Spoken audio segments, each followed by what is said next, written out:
안녕하세요. 도마들 아빠입니다. 뽑히는 봄날 즐겁게 보내고 계신가요? 저는 오랜만에 고향에 내려가서 부모님과 형 식구들 보면서 코인 얘기하면서도 또 맛있는 거 먹고 즐거운 시간을 가졌습니다. 어, 그 중에 가장 뭐 큰 이야기거리는 어머니가 진리카를 이제 지인 통틀어서 가장 기가 막히게 고점에서 전량 매도를 하는 하신 관계로 뭐 한우 소고기도 크게 쏘시고 돈가스도 쏘시고 어, 즐거운 파티를 했습니다.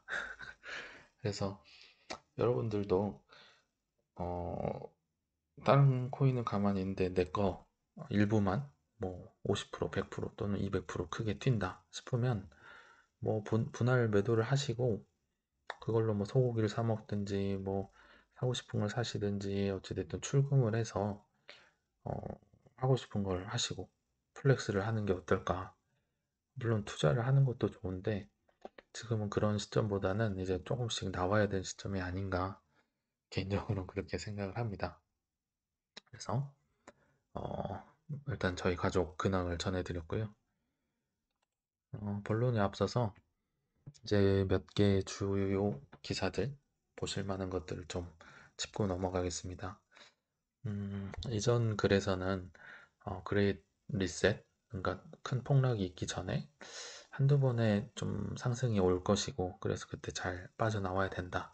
이런 식의 글이나 이런 걸 좀 소개를 해드렸는데, 그레이트 리셋의 징후들, 위기의 징후들은 사실 너무 많이 나와서 이제는 거의 무덤덤해지고 식상한 지경에 있는데요. 그 중에 하나가 또 최근에 미 장단기 국채 금리가 역전됐다는 소식이었습니다.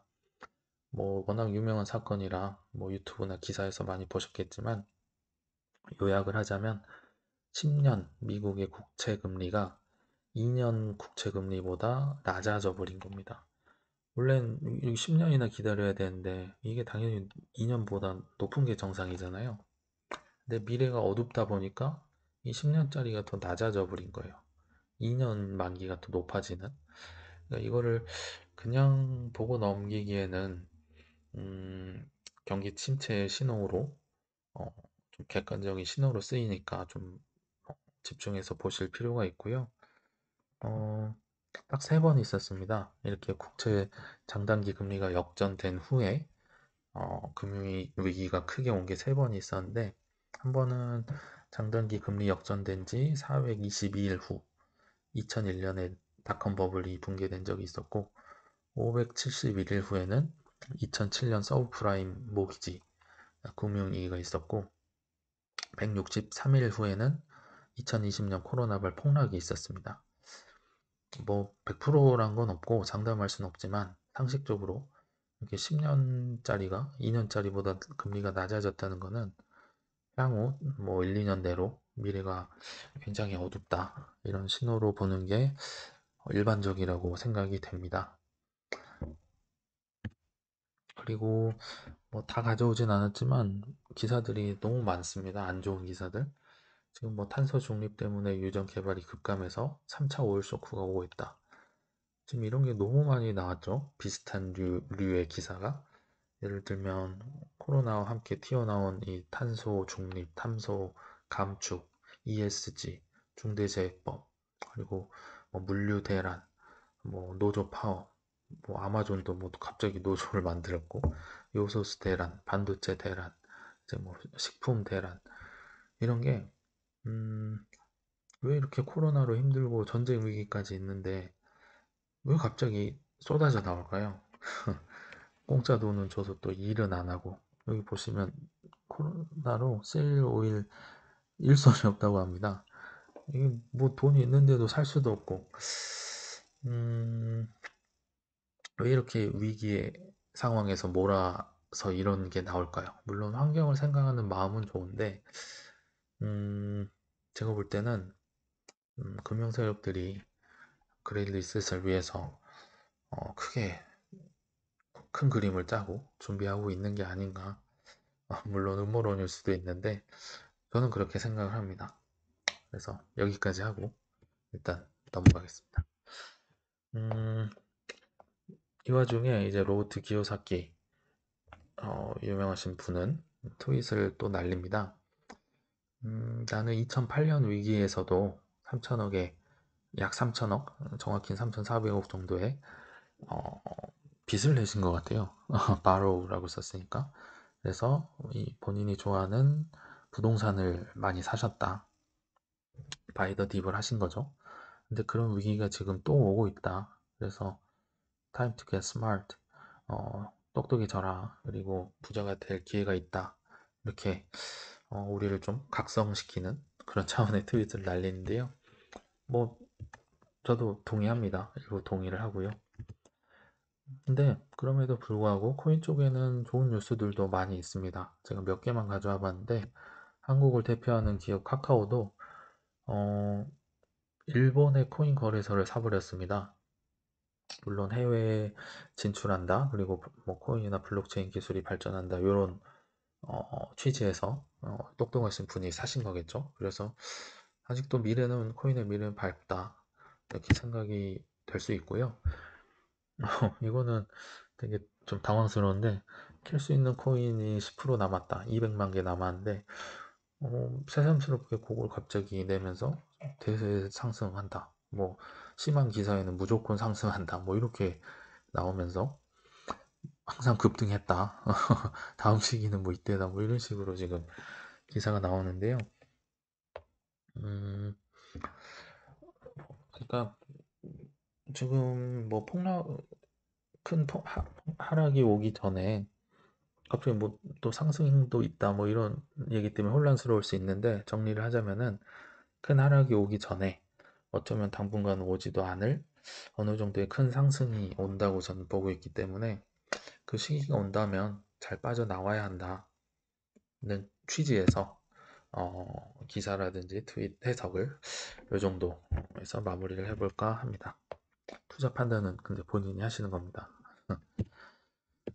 그리고 타 자산 시장과는 별도로 코인은 좀 새로 생겼고 신규 시장이다 보니까 어, 다른 외부 요인과는 별도로 SEC가 이 불정의 열쇠를 쥐고 있습니다. 그래서 SEC나 게리 겐슬러, 도대체 얘네들은 누군지 뭐 하는 애들인지 공부를 하고 찾아봤는데 쉽게 뭐가 많이 나오진 않더라고요. 그래서 제가 한번 공부한 내용을 한번 공유를 해보도록 하겠습니다. 일단 SEC의 탄생 배경은 이렇습니다. 1929년에 대공황이 있었죠. 대공황 전에는 각 주별로 이제 증권시장을 감독을 했는데 막상 대공황이 생기니까 뭐 우왕좌왕하면서 뭐 뱅크런이 일어나고 뭐 난리가 나도 국가를 보호할 수가 없었어요. 그래서 뭐 패드를 만들고 34년에 드디어 SEC를 만들게 됩니다. 그래서 그때 당시에 루즈벨트 대통령이 어, 대통령으로 있었는데요. 주위의 반대에도 불구하고 이분, 그 유명한 존 F 케네디의 아버지를, 조지 F 케네디를 SEC의 일대 초대위원장으로 선임을 합니다. 근데 아까 이분을 주위에서 반대를 했다고 했잖아요. 근데 그 이유가 되게 재밌어요. 어, 이분이 일하던 당시에는 증권시장의 규제라는 자체가 없었어요. 그래서 이분이 꽤 머리가 좋고 천재신데 이 규제가 없으니까 뭐 이분의 세상입니다. 주류 밀매업, 뭐 주가 조작, 내부 자금 거래, 온갖 창의적인 방법. 근데 불법은 아닙니다. 그런 방법으로 1920년대 말에 어마어마한 부를 갖게 됩니다. 하버드 음악 감상과 여기를 졸업하셔서 그런지 창의력이 좋았나 봅니다. 어찌됐든 이 천재 케네디 아버지는 큰 부를 얻은 후에는 오랫동안 루즈벨트 대선 후보이자 그러니까 이런 저런 얘기가 나오기 전부터 꾸준히 후원을 하게 됩니다. 투자 잘하시는 분은 사람도 잘 버는 것 같아요. 그래서 이렇게 나중에 이제 루즈벨트가 당선이 되니까 빚을 갚아야죠, 이분한테. 그래서 이 빚을 갚기 위해서 SEC 초대 위원장을 맡기게 되는데요. 근데 주위에서는 당연히 반대를 하죠. 이건 뭐 사기꾼이고 뭐 별의별 뭐 다 조상입니다. 내부자 거래, 뭐 주가 조작, 펌프 앤 덤프 뭐 다 해보셨어요. 근데 이분을 그분 세력을 때려잡는 SEC 초대 위원장으로 모신다? 어, 뭐 미국 상원의원들은 한 6개월을 이분 선임을 뒤로 밀어버려요. 그 정도로 신임을 못했죠. 그럼에도 불구하고 루즈벨트는 꾼은 꾼이 잡는다. 이분은 적임자다. 밀어주고 맡기게 돼요. 그럼 결과가 어땠을까요? 신기하게도 루즈벨트의 기대대로 어마어마한 개혁을 하고 SEC를 초석을 잘 닫고 개혁을 이루게 됩니다. 왜냐하면 자기가 다 해본 거니까요. 그래서 어, 이렇게 이분의 가장 큰 공이 SEC가 처음으로 이제 상장 기업들의 그 재무제표를 의무적으로 제출해라 이런 여러 가지 규정을 만들고 어, SEC의 이제 규제를 잘 초석을 닦습니다. 공정하게 이 기득권층, 이 탐욕의 올가를 잘 리드를 하고 규제를 하게 됩니다. 그래서 결과적으로 큰 성공을 거두고 공명정대한 공정한 규제를 시작하죠. 근데 게리 겐슬러는 그럼 지금 왜 그러나? 줏대도 없고 논리도 없고 그냥 막무가내로 탄압을 합니다. 코인계도 그렇고. 그래서 제가 알아봤습니다. 이분은 도대체 뭐 하는 분인가? 음, 맨날 뭐 밑도 끝도 없이 뭐 고객 보호한다고 하고 선물 ETF는 되고 현물 ETF는 안 되고 이상하잖아요.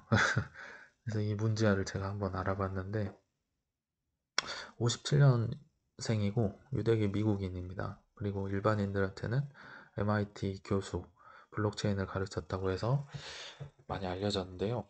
생각한 것보다 기술적 전문가는 아닙니다. 이분은 경영 경제 쪽 베이스의 뭐 학사 석사를 나오신 분이고 오히려 골드만삭스 등에서 한 18년 정도 일하신 증권맨에 가깝습니다.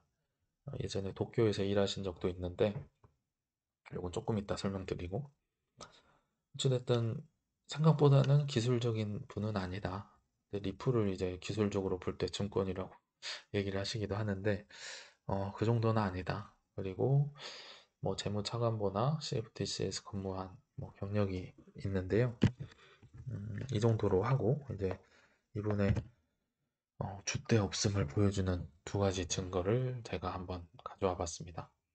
첫 번째로 자리에 따라 바뀌는 신념입니다. 앞서 말씀드렸듯이 이때가 뭐 99년부터 2001년 정도인데 재무차관보를 하실 때는 장외 파생 상품의 규제를 면제하자. 그러니까 장려하자는 현대화법 상품 선물의 현대화법 통과를 위해서 열정을 불태웁니다. 근데 2008년쯤에 버락 오바마를 통해서 CFTC로 오게 되면서는 똑같은 상품이에요. 장외 파생 상품을 투자자 보호한다 또는 시장의 무결성을 위해서 엄청 규제를 합니다. 이 파생 상품이 뭐 성격이 바뀌었나요? 아니면 이 똑같은 걸 가지고 처음에는 뭐 장려했다가 나중에는 규제를 하고 이런 걸 보면 이분은 본인의 뭐 신념이나 주관이 없이 행동을 하고 야망이나 이익을 위해서 흔들리는 뭐 갈대 같은 분 이런 생각을 해봤고요. 두 번째는 이제 좀 더 심각합니다. 이렇게 제가 제목을 잡아봤는데 아까 도쿄에서 일한 적이 있다고 했었죠. 도쿄에서도 일하셔서 그런지 MIT 미디어랩 소장 이토랑도 동료 교수이자 뭐 같은 곳에서 일을 하셨는데요. 일단 여기 이토 소장에 대해서 한번 말씀드리면 2014년쯤에 여기 소장을 맡으면서 처음에는 누구나 그렇듯이 공정하게 여기를 운영하려고 했겠죠. 근데 19년에 이런 사건이 터집니다. 어, 이 유명하신 분, 어, 악명 높은 금융인이자 소아 성범죄자, 성폭행자로 유명한 지금은 감옥에서 이제 자살을 하셨는데, 제프리 앱스타인의 막대한 후원을 받은 게 나중에 알려지게 됩니다. 한 6년간 받으셨는데 신나게 잘 사용을 했겠죠. 그리고 직원들한테도 이분한테 받은 게 비밀이다, 익명으로 처리해달라, 뭐 누설되지 않게 해달라, 신신당부한 이메일도 나중에 공개가 됩니다. 물론 이분은 이제 클린턴이랑 뭐 트럼프, 뭐 영국의 앤드류 왕자 등 수없이 이제 이미지 세탁을 위해 기부를 많이 하셨는데, 어쨌든 뭐 대학에서 이런 검은 돈을 받았다는 건 충격이었죠. 그러면 그 당시에 이제 게리 겐슬러는 뭘 하고 있었나? 요분이랑 같이 근무를 하셨고요. 정확히는 여기 MIT 미디어 랩의 디지털 통화 이니셔티브의 수석 고문이자 교수로 일하셨습니다. 근데 음, 그러니까 이분과 연관도 있었고요. 근데 여기서 짚고 넘어갈 게, 그러면 게리 겐슬러는 검은 돈의 존재를 알고 썼을까요? 모르고 썼을까요? MIT의 고위 지도자들은 물론이고 MIT 총장님도 이분에게 고맙다고 편지까지 써준 증거도 있었어요. 근데 게리 겐슬러는 몰랐을까요? 발뺌을 하면서 이제 나중에는 이분과 서로 폭로전을 하면서 이제 진흙탕 싸움을 벌이고, 근데 게리 겐슬러는 뭐 처벌받진 않았습니다. 근데 그냥 넘어가기에는 좀 구린내가 진동하지 않나 개인적으로 생각이 드네요. 그 외에도 게리 겐슬러는 최근에도 거침없는 행보를 이어갑니다. 여기 기사에는 제가 안 가져왔는데 뭐 그냥 기업을 도와주는 게 아니고 다 때려잡습니다. 온실가스, 뭐 물론 환경을 위하는 건 알겠는데 배출을 옹호하면서 기업들의 부담을 너무 가중을 시키는 거죠. 여기에서도 이 지금 코인의 성격이 어, 정해지지도 않았는데 암호화폐 거래소도 니네 증권이다, 감독 규제 나한테 받아라, 이제 통보를 했고요. 심지어 코인베이스에다가 고객의 코인은 부채 아니냐, 부채로 처리해라, 이런 또 신박한 창의적인 논리를 발휘를 합니다. 이유가 되게 재밌는데요. 어, 니네들 코인은 투자자들한테 무담보 대출을 한 거다, 그러니까 부채다. 그리고 뭐 자산, 이 코인의 이 특성과 법적 판례가 없으니까 위험하다. 그러니까 위험하니까 투자자한테는 부채라고 설명을 해라. 리스크가 있으니까 공개를 해라. 뭐 이런 취지로 얘기를 했습니다. 판례가 없으면 뭐 위험하다는 건 이해가 되는데 부채로 잡아야 되는 건 무슨 논리인지. 만약 고객 돈을 날릴 위험이 있으면 그에 상응하는 준비금, 뭐 현금이든 금이든 비트코인이든 이런 걸 보유하는 게 맞지. 그냥 웃음만 나옵니다. 어쨌든 SEC의 초기 설립 목적과는 너무 달라지고 있다는 게 참 지켜보는 내내 참 마음이 거시기 합니다. 그래서 처음에는 뭔가 좀 SEC나 게리 겐슬러에게 기대를 하고 이렇게 좀 조사를 해봤는데 실망할 것밖에 안 나오더라고요. 뭐 현재의 게리 겐슬러는 SEC 초기 목적과 다르게 본인의 뭐 이익과 야망에 따라 움직이는데 뭐 어떡해요. 뭐 투자자 보호한다, 뭐 코인이 위험하다, 다 말도 안 되는 소리죠.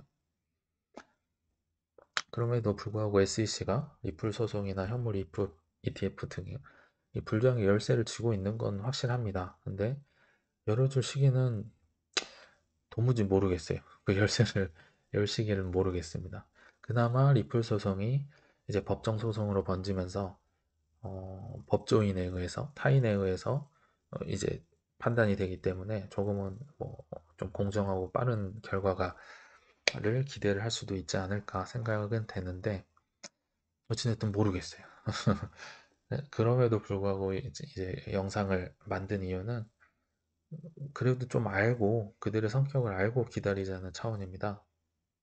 혹시 아나요? 게리 겐슬러가 뭐 물론 증권가나 이런 월가의 로비도 크게 받겠지만 갑자기 코인 쪽에서 강력한 로비를 받아서 마음문을 열 수도 있고, 아니면 캔슬러의 뭐 부정부패가 나와서 자리가 교체될 수도 있고, 아니면 뭐 규제를 미루다가 뭐 여기저기서 받다가 타국가에서 뭐 현물 ETF가 나온다든지, 뭐 CBDC가 더 빨리 채택된다든지, 뭐 그러다가 뭐 어쩔 수 없이 뭐 ETF를 승인한다든지, 뭐 이렇게 불량이 나올 수는 있을 것 같아요.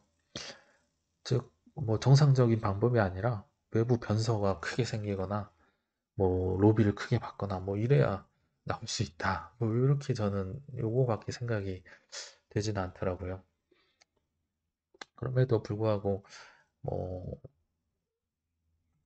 과거에도 암호화폐는 수많은 악당들을 물리치고 지금까지 오히려 몸집을 키워가며 커나가고 있었죠. 그리고 리플은 이런 SEC의 소송 덕분에 아직까지도 박앤세일을 하는 게 아닌가 싶기도 합니다.